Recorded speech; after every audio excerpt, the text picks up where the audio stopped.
एजे air का तार्किक भाववाद या सत्यापन सिद्धांत, इसी को सत्यापन सिद्धांत भी बोलते हैं और इसी को तार्किक भाववाद सिद्धांत भी बोलते हैं।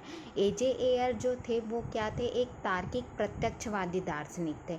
मतलब कि जो भी वो देख रहे हैं, प्रत्यक्ष कर रहे हैं, उसका तर्क के ऊपर वो क्या करते थे, निर्धारण करते थे।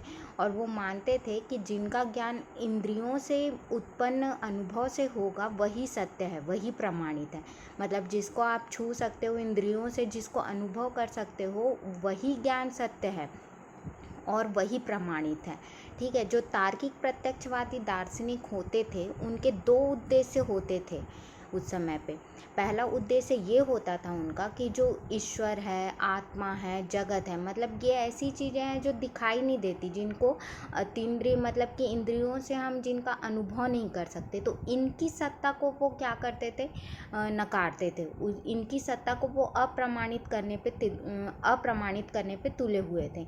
मतलब कि जिन्होंने ईश्वर, आत्मा और जगत को तत्व के रूप में सोचा है, तत्वमीमांसी उसका गुण माना है, उसको क्या करना है, उसके कथनों को निरर्थक सिद्ध करना है। ये क्या था, प्रत्यक्ष दार्शनिक जो है, तार्किक प्रत्यक्ष दार्शनिक, उनका ये उद्देश्य था। और दूसरा उद्देश्य ये था कि विज्ञान की स्थापना के लिए ठोस एवं व्यापक आधार प्रस्तुत करना है। तो नाम से पता चल रहा है कि तार्किक प्रत्यक्षवादी हैं, तो तर्क का विज्ञान से वास्ता होता है, इसलिए विज्ञान की स्थापना के लिए ठोस एवं व्यापक आधार प्रस्तुत करना, ये इनका दूसरा उद्देश्य था।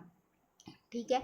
उसके बाद यहाँ पे क्या हो रहा है, एजे एयर क्या कर रहा है कि जो भाषा की कसौटी के रूप में इन्होंने सत्यापन सिद्धांत को अपनाया है। तो भाषा की सार्थकता की कसौटी के रूप में, मतलब कि जो कथन कह दिए होते हैं ना, भाषा होती है जो लैंग्वेज, जो कथन कह दिए गए हैं, उनको ये क्या करेंगे, उनका ये परीक्षण करेंगे और उसके बाद ये बताएंगे कि ये कथन सत्य है कि नहीं। ठीक है। तो आगे हम देखते हैं कि जो कथन होते हैं वो दो प्रकार के होते हैं। ठीक है। एक तो विश्लेषणात्मक कथन होता है और दूसरा संश्लेषणात्मक कथन। तो यहाँ पे ये जांच करेंगे कि जो कथन है वो तथ्यात्मक दृष्टि से सार्थक है कि नहीं।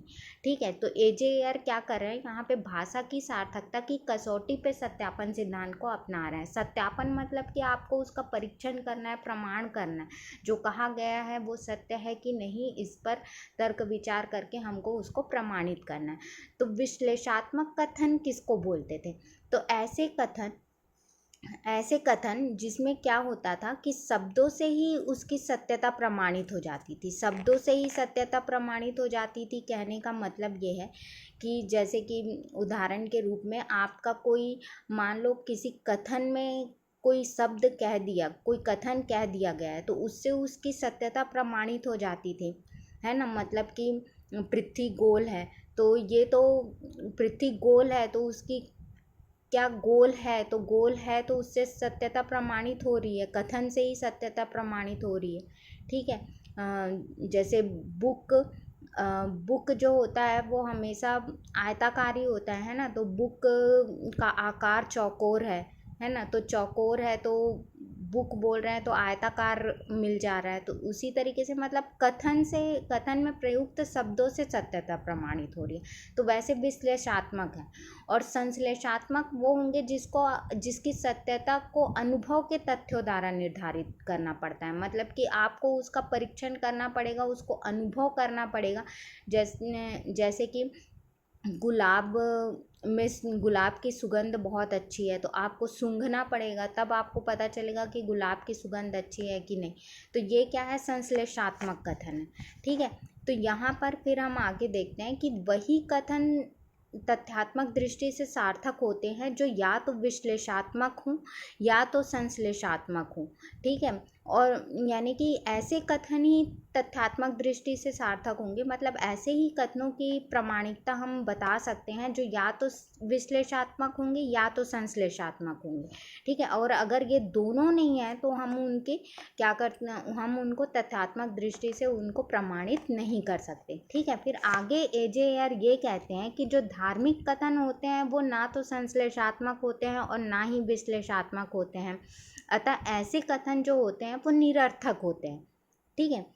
ऐसे कथन होते हैं वो निरर्थक होते हैं। कैसे निरर्थक होंगे धार्मिक कथन, मतलब कि जैसे धार्मिक कथन है जिसको आप शब्द से प्रमाणित नहीं कर सकते, मतलब कि ईश्वर को आप शब्द से प्रमाणित नहीं कर सकते और ना ही आप ईश्वर को अनुभव के द्वारा प्रमाण कर सकते हैं। तो जो धार्मिक हैं, जो अलौकिक हैं जो, इन सब कथनों को हम क्या क्या बोल रहे हैं यहाँ पे एजेआर क्या बोल रहे हैं कि हम इनको ना ही संश्लेषात्मक तरीके से प्रमाणित कर सकते हैं और ना ही विश्लेषणात्मक तरीके से प्रमाणित कर सकते हैं।